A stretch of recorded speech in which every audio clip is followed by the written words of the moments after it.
এই মুহূৰ্তত জনাই আছো অসমৰ 5খন বিধানসভা সমষ্টিৰ উপ নিৰ্বাচনৰ ফলাফলৰ শেহতীয়া আপডেট। বিহালীত জয়লাভ কৰিছে বিজেপি আৰু সিডলিত ইউপিপিএলে জয়লাভ কৰিছে আৰু সামগুৰিতো বিজেপিৰ প্ৰাৰ্থী দীপ্লু ৰঞ্জন শৰ্মা বিপুল ভোটত অগ্ৰগতি লাভ কৰিছে।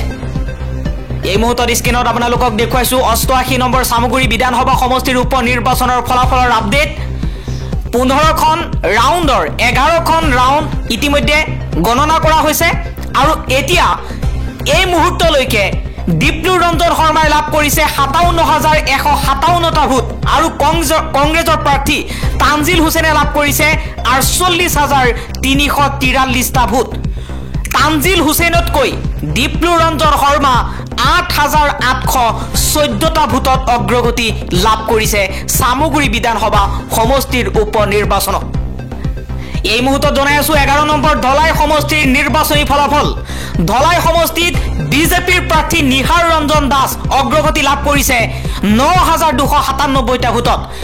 নিহাৰ ৰঞ্জন দাসে লাভ কৰিছে 60,945টা ভোট আৰু কংগ্ৰেছৰ প্ৰাৰ্থী ধ্ৰুৱজ্যোতি পুৰুকায়স্থই লাভ কৰিছে 51,648টা ভোট। কংগ্ৰেছৰ প্ৰাৰ্থীতকৈ বিজেপিৰ প্ৰাৰ্থীয়ে ধলাই সমষ্টিত 9,297টা ভোটত অগ্ৰগতি লাভ কৰিছে।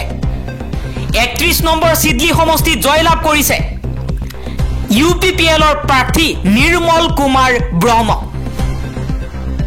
বিপিএফৰ প্ৰাৰ্থী শুদ্ধ কুমাৰ বসুমতাৰী 58,227টা ভোট লাভ কৰিছিল আৰু নিৰ্মল কুমাৰ ব্ৰহ্ম ইউপিপিএলৰ প্ৰাৰ্থীয়ে লাভ কৰিছে 95,243টা ভোট।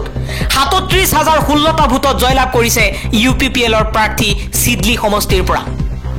32 নম্বৰ বঙাইগাঁও সমষ্টিটো অগ্ৰগতি লাভ কৰিছে অসম গণ পৰিষদে। অসম গণ পৰিষদে লাভ কৰিছে অগ্ৰগতি 21 ৰাউণ্ড সমাপ্ত হৈছে আৰু কিছু সময়ৰ পাছতে হয়তো দীপ্তিময় চৌধুৰীক জয়ী বুলি ঘোষণা কৰা হ'ব।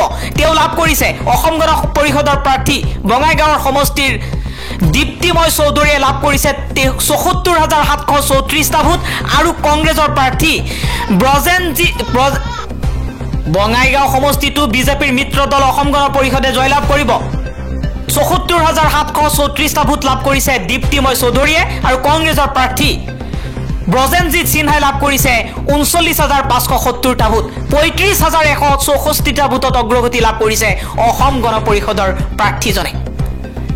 ইতিমধ্যে 77 নম্বৰ বিহালী সমষ্টিত জয়লাভ কৰিছে ভাৰতীয় জনতা পাৰ্টিৰ নেতা দিগন্ত ঘাটোৱা। কংগ্ৰেছৰ প্ৰাৰ্থী জয়ন্ত বৰা 9,051টা ভোটত পৰাস্ত হৈছে আৰু হয়তো কিছু সময়ৰ পাছতেই সামগুৰি সমষ্টি আৰু আন 2টা সমষ্টিৰ ফলাফল ঘোষণা কৰা হ'ব পাৰে।